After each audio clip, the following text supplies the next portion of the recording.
बिस्मिल्लाहिर्रहमानिर्रहीम। अस्सलाम वालेकुम डियर स्टूडेंट्स। आज हम अलूमा साइंस अकेडमी में ऐसे यूनिट्स के बारे में बात करेंगे। लास्ट लेक्चर में हमने देखा था फिजिकल क्वांटिटीज़, डिराइव्ड क्वांटिटीज़ और बेस क्वांटिटीज़ के बारे में। तो अगर किसी के पास वो वीडियो किसी ने नहीं देखी तो डिस्क्रिप्शन में उसका लिंक आपको मिल जाएगा, देख लीजिएगा। तो आज जो है हम बात करते हैं ऐसे यूनिट्स के बारे में और उसकी फर्दर टाइप्स के बारे में। फर्स्ट ऑफ ऑल हम डेफिनेशन देखते हैं ऐसे यूनिट्स की क्या है। The world wide system of units is called ऐसे यूनिट्स, यानी कि पूरी दुनिया में जो सिस्टम ऑफ यूनिट्स है वो इस्तेमाल होता है, उस सिस्टम को ऐसा यूनिट्स कहते हैं। मिसाल के तौर पर मैंने 5 किलोग्राम शुगर लेनी है, तो मैं उसे दुकानदार को जाके ये कहता हूँ कि मुझे 5 चीनी दे दें, 5 शुगर दे दें। अब मुझे उसे बताना होगा कि कितनी मिकदार में, यानी किलोग्राम में, क्योंकि मास का जो यूनिट है वो किलोग्राम है, कि कितनी मिकदार में मैंने जो है वो शुगर जो है वो खरीदनी है। तो मैं इसे बताऊंगा कि आप मुझे 5 किलोग्राम जो है वो शुगर दे दें। अगर मैं अकेला ये कहता जाऊं 5 5 5 दे दो, 5 दे दो, वो पूछेगा भाई क्या चाहिए आपको। तो मैं जो है वो दुकानदार को कहूंगा कि आप मुझे 5 किलोग्राम शुगर दे दें, तो फिर वो मुझे 5 किलोग्राम जो है शुगर देगा। विदाउट यूनिट्स हम किसी भी क्वांटिटी को जो है ना वो डिस्क्राइब नहीं कर सकते। अब आइए हम देखते हैं कि ये जो सिस्टम इंटरनेशनल यूनिट है ये कब बना। इन 1960 में जो है पेरिस में 11th कॉन्फ्रेंस हुई थी, जिसमें ये तय पाया गया था कि तमाम दुनिया में ऐसा एक सिस्टम जो है वो राइज कर दिया जाए कि मिकदारों को एक मापा, पूरी दुनिया में एक ही मिकदारों को जो है वो एक अंदाज के साथ मापा जाए। यानी कि अगर एक कंट्री में जो मैस है वो किसी और यूनिट में मापा जाता है, दूसरी कंट्री में और किसी यूनिट में मापा जाता है, तो उन तमाम कंट्रीज में सिर्फ एक किस्म का जो है ना वो सिस्टम इंटरनेशनल जो है ना वो राइज कर दिया जाए। तो उन्होंने सिस्टम इंटरनेशनल यानी कि ऐसा यूनिट जो है वो राइज किया। ठीक है, मिसाल के तौर पर अगर किसी कंट्री में इलेक्ट्रिक करंट को किसी और यूनिट में मापते हैं, दूसरी कंट्री में किसी और को, तो अब उन्होंने जो है ना सबको इकट्ठा करके एम्पेयर का एक नाम दे दिया कि आपने अगर करंट को मापना है तो आप एम्पेयर का यूनिट लें, एम्पेयर यूनिट लें, उसमें आप करंट को मापें। चाहे वो कोई अदर कंट्री है, चाहे वो पाकिस्तान है, चाहे वो इंडिया, चाहे वो अमेरिका है। इसके बाद जो है ना वो हम देखते हैं without units we can not describe any quantity. अगर हम यूनिट की बात करते हैं तो यूनिट के बगैर हम किसी चीज को जो है ना वो डिस्क्राइब नहीं कर सकते। फिजिक्स में जो है वो फिजिकल क्वांटिटीज में देख लें, फिजिक्स की बेस क्वांटिटीज देख लें, ड्राइव क्वांटिटीज देख लें, हम यूनिट्स के बगैर कुछ भी डिस्क्राइब करने के काबिल नहीं हो सकते। यूनिट्स के साथ जो है वो किसी चीज को बताएंगे तो फिर जो है वो मालूम होगा कि आप किस चीज के बारे में बात जो है वो कर रहे हैं।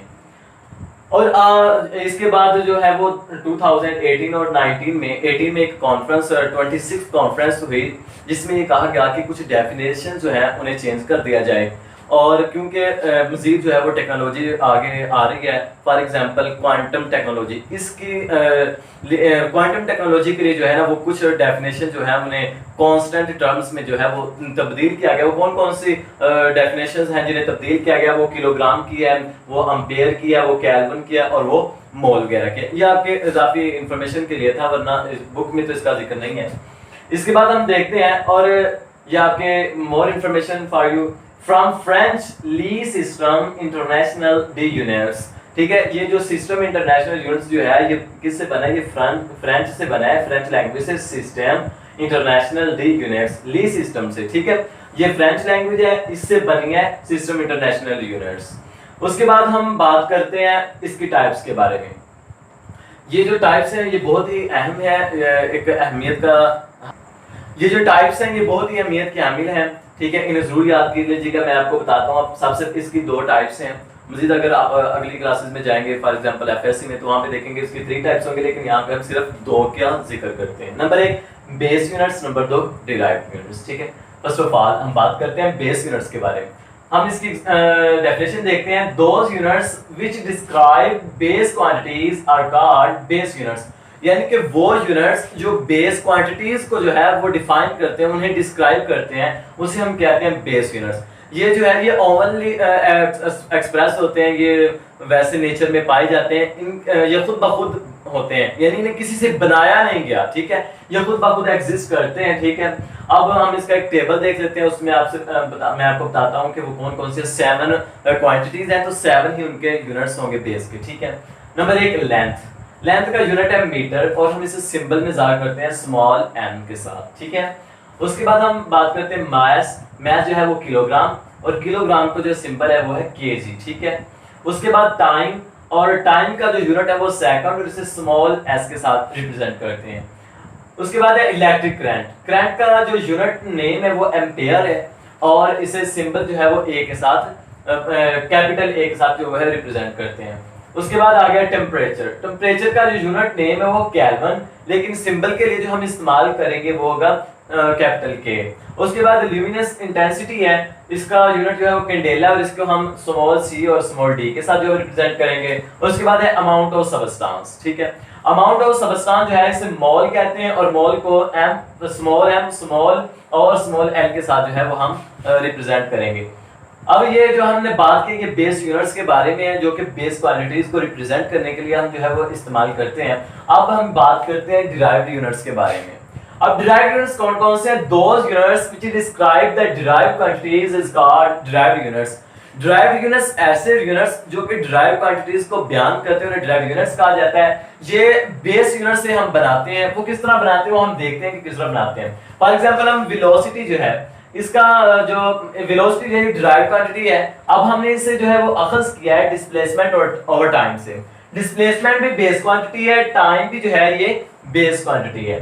अब इसके यूनिट्स क्या क्या है? डिस्प्लेसमेंट का यूनिट हमने पढ़ा है कि डिस्प्लेसमेंट का यूनिट जो है वो मीटर होता है, वो है बेस क्वांटिटी। और टाइम का जो यूनिट है वो भी सेकंड होता है, और वो भी है बेस क्वांटिटी। लिहाजा मीटर भी बेस क्वांटिटी, बेस यूनिट है, और एस भी जो है सेकंड जो टाइम है वो भी बेस यूनिट है। मीटर और सेकंड, ये आ गया वेलोसिटी का यूनिट। यानी कि वेलोसिटी का जो यूनिट है, वेलोसिटी बजाते खुद जो है वो डिराइव क्वांटिटी है, और इसका जो यूनिट होगा वो डिराइव यूनिट होगा। उसके बाद हम बात करते हैं फोर्स में। Force is equal to M A. अब मैस जो है ये भी जो है वो बेस यूनिट्स है, और एक्सेलरेशन देखते हैं। एक्सेलरेशन का यूनिट है मीटर पर सेकंड, और ये भी जो है मीटर भी बेस यूनिट है, सेकंड जो है वो बेस यूनिट है। लिहाजा जो फोर्स है ये खुद बताते खुद डिराइव क्वांटिटी है, और इसका जो यूनिट होगा वो भी डिराइव क्वांटिटी है, और वो जो यूनिट है वो हमने अखज़ किया है बेस क्वांटिटी से। और ये जो किलोग्राम मीटर पर सेकंड जो है ये इक्वल होता है न्यूटन के। फोर्स का यूनिट तो न्यूटन है, और ये भी इसका यूनिट हो सकता है। उसके बाद हम बात करते हैं वर्क के बारे में। हम 3 एग्जांपल आज जो है डिस्कस करेंगे। फर्दर एग्जांपल्स के लिए आप जो है वो बुक देख लीजिए, इंशाल्लाह उधर आपको मिल जाएगा। Work is equal to F D. F जो है ये फोर्स है, इसका यूनिट है न्यूटन, और डिस्प्लेसमेंट जो इसका यूनिट है मीटर। मीटर जो है वो बजाते खुद, ये जो मीटर है ये बेस यूनिट है। अब न्यूटन आप कहेंगे कि न्यूटन तो फोर्स का यूनिट है, लेकिन ये ड्राइव नहीं, क्योंकि न्यूटन को हम फर्दर जो देखते हैं वो किलोग्राम मीटर पर सेकंड है। ठीक है, किलोग्राम मीटर पर सेकंड ये आल्सो किलोग्राम भी बेस यूनिट है, मीटर भी बेस यूनिट है, पर सेकंड भी बेस यूनिट है, पर सेकंड भी बेस यूनिट है। फिर ये वाला मीटर जो है ये भी बेस है। ठीक है, अब हम जब इनको इकट्ठा करते हैं तो बन जाता है किलोग्राम मीटर स्क्वायर पर सेकंड स्क्वायर, या किलोग्राम मीटर स्क्वायर पर सेकंड। लिहाजा ये भी जो है ये बेस क्वांटिटी से माखूज होकर ये यूनिट बना है वर्क का, और वर्क जो है वो डिराइव क्वांटिटी है। लिहाजा हम इस यूनिट को कहेंगे कि ये डिराइव यूनिट है। ठीक है बच्चों, आज हमने ये डिराइव यूनिट्स के बारे में, बेस यूनिट्स के बारे में, और सिस्टम इंटरनेशनल यूनिट्स के बारे में पढ़ा है। उम्मीद है कि आपको समझ आ गई होगी। दुआ में याद रखिएगा। अल्लाह हाफिज, अस्सलाम वालेकुम।